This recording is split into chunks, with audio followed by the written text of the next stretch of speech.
If you can get through to doing things that you hate to do, on the other side is greatness. That's what people understand.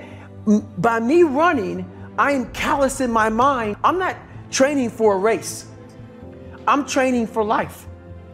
I'm training for the time when I get that 2 o'clock in the morning call that my mom is dead or something happens tragic in life. I don't fall apart. I'm training my mind and my body and my spirit so it's all one, so I can handle what life is going to throw at me. Because the life I've lived, it throws a whole bunch at you. And if you're not physically and mentally prepared for that, you're just going to crumble and you're good for nobody.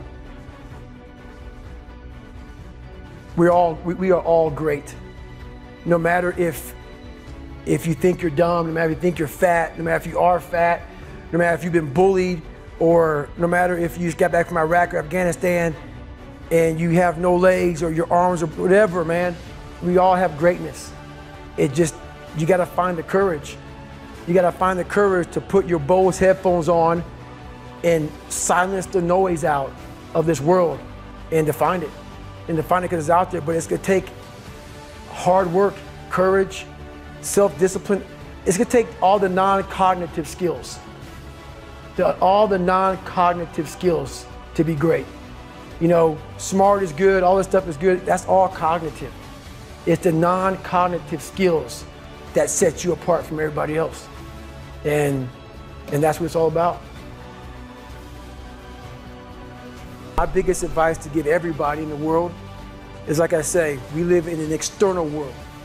Everything is you gotta see it, touch it, it's external. If you can, for the rest of your life, live inside of yourself. Stop listening to people who are calling you fat, gay, transsexual, nigger. Everything that is makes no sense. All these insecure people putting their insecurities on you, you gotta flush it out. You gotta take everything and throw it away. Right now, for you to find greatness in yourself, you're not gonna find it by looking in a book or by even hearing me. I may give you the spark, but you've got to go inside yourself to find it. And that means you gotta be quiet. Go in a room, stop talking, search your soul, search your mind, search your abilities, and you'll find it. But if you're not looking for it, you won't find it. So you gotta go start your journey. And the journey starts with you finding, why the hell am I here on this planet Earth? Why am I here? And if you don't know that, you will live the rest of your life searching, always asking the question, why? You're lucky that you don't have to think like warriors think. You're very privileged.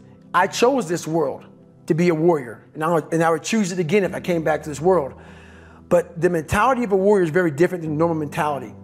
You must be that person on that door, get ready to open it, thinking to yourself,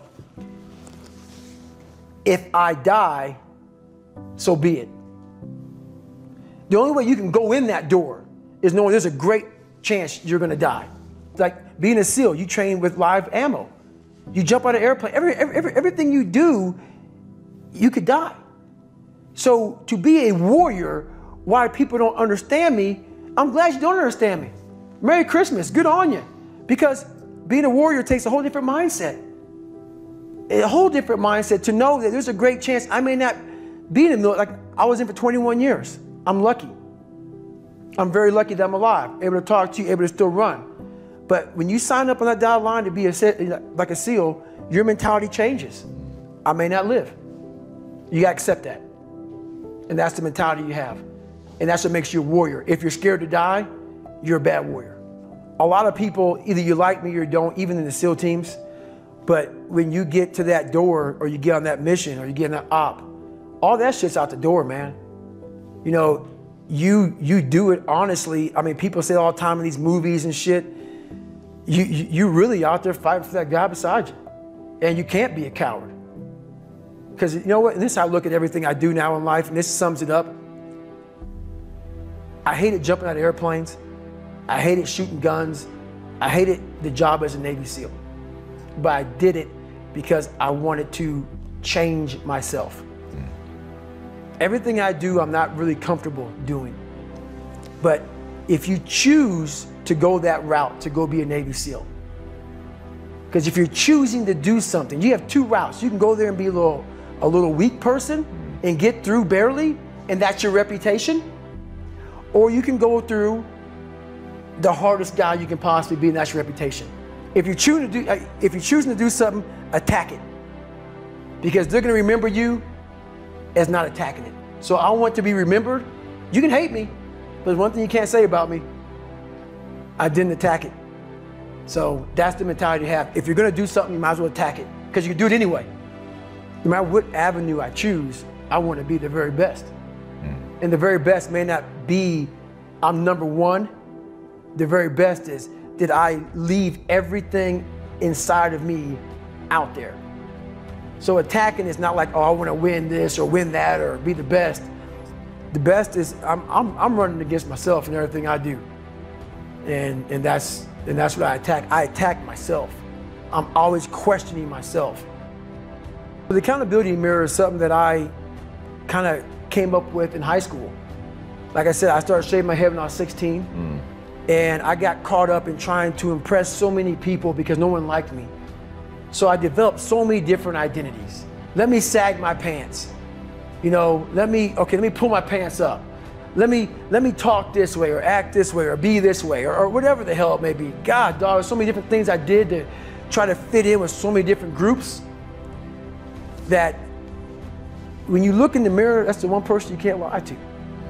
So every morning I would shave my head thinking, God, I would reflect back on some of the lies I may have told somebody or some of the ways I acted that I didn't feel comfortable doing. And I did it to impress other normal people. The key word there is normal, everyday people. I was trying to make other people like me. How pathetic is that? So this mirror would always tell me, my reflection would say, God, you are a pathetic man. How does that feel every day to be this way? So I would just start having myself accountable. How did I attack today? How did I attack yesterday? And if I didn't do something I was proud of, I'd write down a sticky note and I would fix it. I just retired from the military in November 2015. And I was going and going and going and going.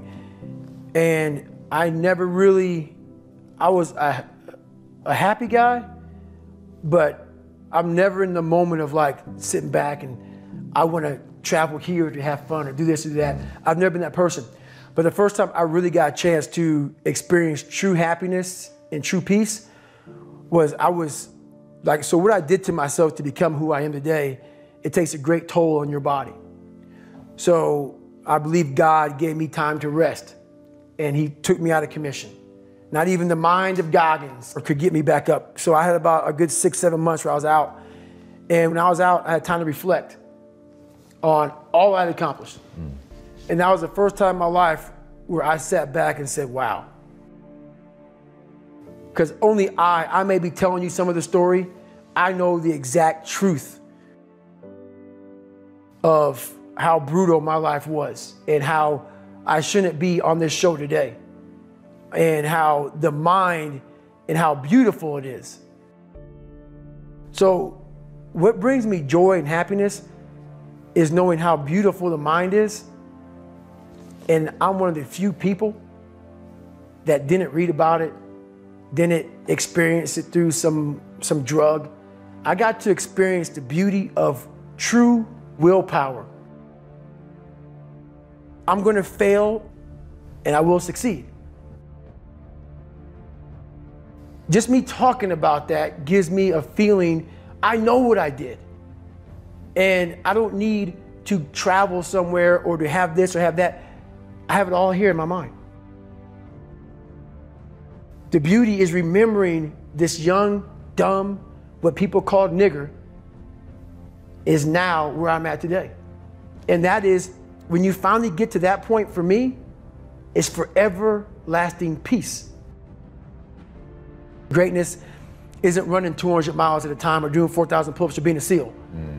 Greatness is whatever the hell you dreamed of in your own mind. You gotta first see it. You gotta first create this vision in your mind. And then that's when I come into play. Once you create this vision in your mind, it's how am I gonna get there now?